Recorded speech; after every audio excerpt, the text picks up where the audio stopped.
For the past few years, one topic has dominated financial headlines around the world: the explosive growth of government debt in the United States.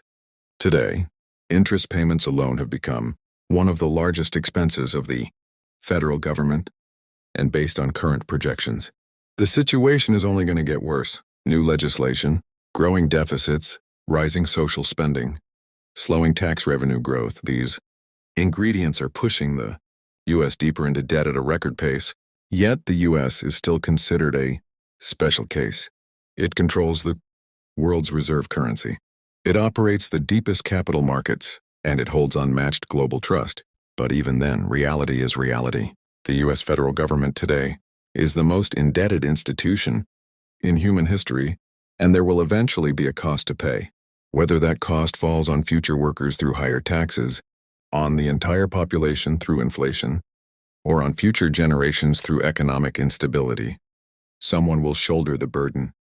But while the world watches America's rising debt, another story has quietly been unfolding, one that flips the entire narrative. Because if the U.S. looks like the world's biggest borrower, then China often appears to be the world's biggest saver. On paper, China's debt seems low, just 84% of GDP, compared to 123% in the U.S. and a staggering 250% in Japan. And for years, China has been one of the biggest foreign buyers of U.S. government bonds. At one point during trade tensions, China's massive holdings of U.S. debt were considered one of its biggest bargaining chips. The optics were simple. The U.S. is the borrower, China is the lender. But what if I told you that isn't true at all? Because once you peel back the layers of how China manages its finances, a shocking truth emerges. China may actually be far more indebted than the United States, possibly more than 3 times as much. And to understand why, we need to explore what makes China's debt system so different from anything in the Western world. In the U.S., the federal government carries nearly all of the government-level debt. State and local governments add only a small fraction, about 12% of GDP. But China's system works differently. China's central government officially reports modest debt levels, but underneath that surface, provincial governments, local authorities, and thousands of special financing vehicles borrow aggressively to fund massive construction projects, roads, rail networks, airports, entire cities. China does not have the same transparency requirements as Western economies, and provincial officials have enormous incentive to borrow. Their promotions depend heavily on showing economic growth that is often manufactured through large-scale infrastructure spending. Recent conservative estimates show local plus provincial government debt, $12.6 trillion, equal to 76% of China's entire GDP. Combine this with central government debt, and China's true public debt reaches around 160% of GDP, already 30% higher than the United States. But it doesn't stop there. In China, the government does not just rule, it owns businesses. Many of them, from banks to airlines, to oil companies to shipping giants, to construction firms, the Chinese state owns hundreds of thousands of companies. A Stanford investigation identified 391,000 fully state-owned enterprises, SOEs, over 1 million companies with partial state ownership. Many of these SOEs borrow money not to generate profit, but to carry out government-assigned tasks, building airports, bridges, power stations, factories, or overseas infrastructure for China's global strategies. Because these companies are not required to publish detailed financial records, nobody truly knows how much debt they carry. But the best estimates suggest SOE debt, around $30 trillion when you combine central government debt, provincial plus local debt, SOE debt. China's true debt load rises above 300% of GDP, and it gets even more concerning. If China's GDP is overstated, as many independent economists argue by 20% to 60%, then China's real debt ratio could exceed 450% of GDP. That's higher than any major economy in history. Normally, highly indebted countries face major problems: higher interest costs, lower investor confidence, falling currency value, credit rating downgrades. But China operates differently. 1. China restricts money from leaving the country. Chinese investors cannot simply buy U.S. Treasury bonds or foreign assets freely. Capital controls keep most money trapped inside China, forcing investors to park their savings in low-yield Chinese bonds, real estate, state-controlled banks. This artificially keeps borrowing costs low for the government. 2. China's stock market doesn't offer real competition. Despite being the world's manufacturing powerhouse, China's stock market has barely grown in 20 years. Heavy government intervention, political crackdowns, and lack of genuine private ownership make the market extremely risky. Investors would rather earn a low rate in a safe state bank than gamble in a market where companies can be punished overnight. 3. Chinese consumers spend very little.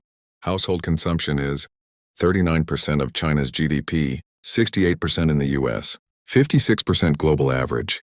Chinese households save aggressively, largely because social safety nets are weak, medical costs are unpredictable, retirement systems are inadequate, housing is extremely expensive. This means China produces far more than it consumes, leading to deflationary pressure, not inflation. And that leads us to the biggest mystery of all. Between 2000 and 2020, US money supply tripled. China's money supply grew 16, yet China has almost no inflation. Prices have stayed flat for 25 years. Why? Because Chinese consumers simply do not spend.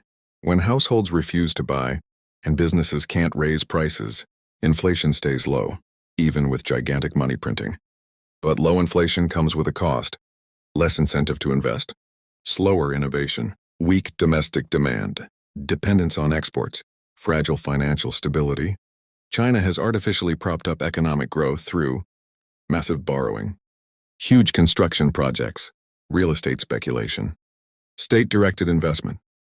But these engines are now slowing down. Real estate developers like Evergrande collapsed. Local governments are drowning in debt.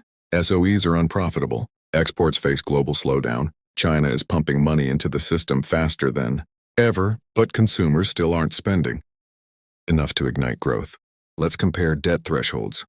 Economists consider 120% debt to GDP, difficult to escape. 150% or dangerous. 200% plus are in crisis territory. 450%, China's estimated level. Historically unprecedented. China has crossed every normal limit, and yet the system continues. Because every part of its economy, banks, companies, provinces, investors, households, is controlled directly or indirectly by the state. China has built an economy where debt is not a financial tool. It's the fuel that keeps the entire engine running. But engines running on borrowed fuel eventually overheat. The key question is, how long can China sustain this model? Some economists argue China can manage this for decades. Others believe a major correction is unavoidable. Regardless of the prediction, one thing is clear. China's debt story is not what the world once believed.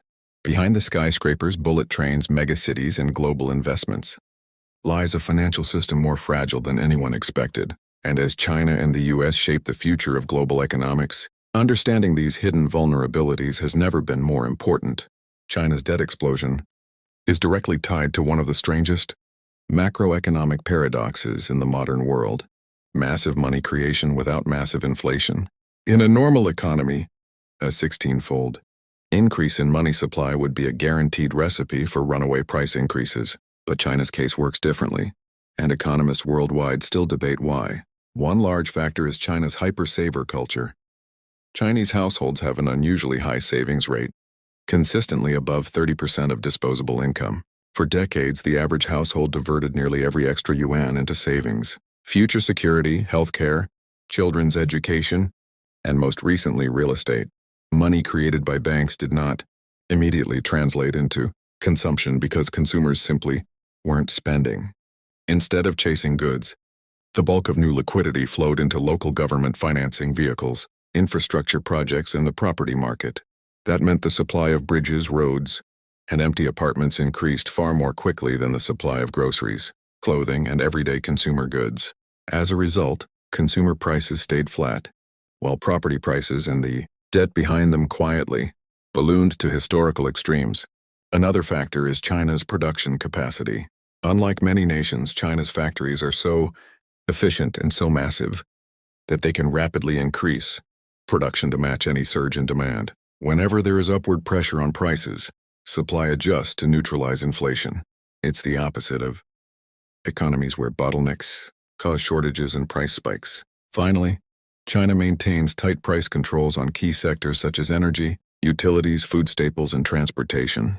By controlling strategic prices through state-owned enterprises, the government slows inflation mechanically. But this stability comes with a hidden cost. Suppressed price growth often means suppressed profits, making these industries more dependent on government support, which means more debt, more hidden liabilities, and more systemic risk. Despite this unique inflation dynamic, the underlying problem does not disappear. Debt has to be serviced, defaults have to be contained, and economic activity has to grow to match the giant wave of money created over the last 20 years. With slowing population growth, a shrinking workforce, and falling exports, China is running out of easy ways to justify its debt binge. This leads to the deeper question economists are asking today. What happens if the growth engine truly stops?